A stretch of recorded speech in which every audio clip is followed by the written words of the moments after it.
बहुत पुराने समय की बात है। पहाड़ियों और नदियों के बीच प्रगति नगर नाम का एक सुंदर शहर बसा हुआ था। इस नगर के लोग अनुशासन प्रिय और समय का सम्मान करने वाले थे। सूरज निकलते ही शहर जाग जाता, कारीगर अपने औजार संभाल लेते, विद्यार्थी गुरुकुल पहुंच जाते और व्यापारी अपने लेन देन में लग जाते। इसी समय पालन के कारण प्रगति नगर उन्नति की मिसाल बन चुका था। प्रगति नगर से कुछ दूरी पर विलंबपुर नाम का एक गांव था।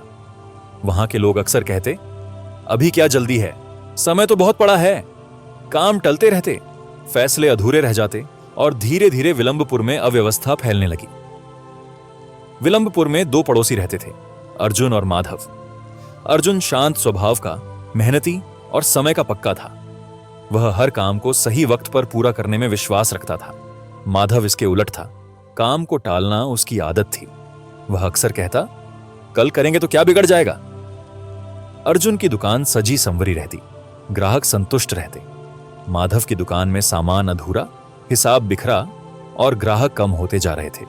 एक वर्ष राजा ने घोषणा करवाई, जो व्यापारी समय पर कर देगा और अच्छी व्यवस्था दिखाएगा, उसे राज्य का विशेष सम्मान मिलेगा।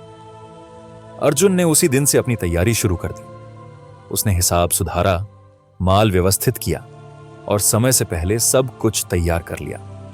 उसने माधव से भी कहा, यह मौका बार बार नहीं आता।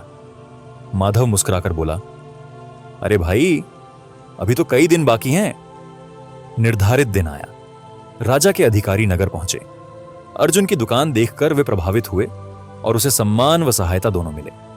जब वे माधव की दुकान पहुंचे तो वह अभी भी सामान जमाने में लगा था। अधिकारी निराश होकर आगे बढ़ गए। उस शाम माधव के चेहरे पर पछतावा साफ दिख रहा था। कुछ समय बाद भारी बारिश की चेतावनी मिली। अर्जुन ने तुरंत अपनी छत और दीवारें ठीक कर ली। माधव ने सोचा, बारिश आएगी तब देखा जाएगा। रात को तेज बारिश हुई। माधव का घर टपकने लगा, अनाज खराब हो गया। अर्जुन का घर सुरक्षित रहा। कुछ महीनों बाद राजा ने एक और घोषणा की, जो गांव के लिए उपयोगी योजना लाएगा उसे जिम्मेदारी सौंपी जाएगी।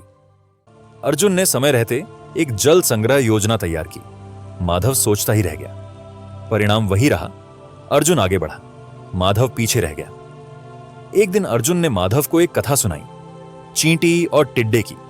चींटी ने समय रहते दाना जमा किया, टिड्डा गाता रहा। सर्दी आई और टिड्डा खाली हाथ रह गया। माधव की आंखें भर आईं।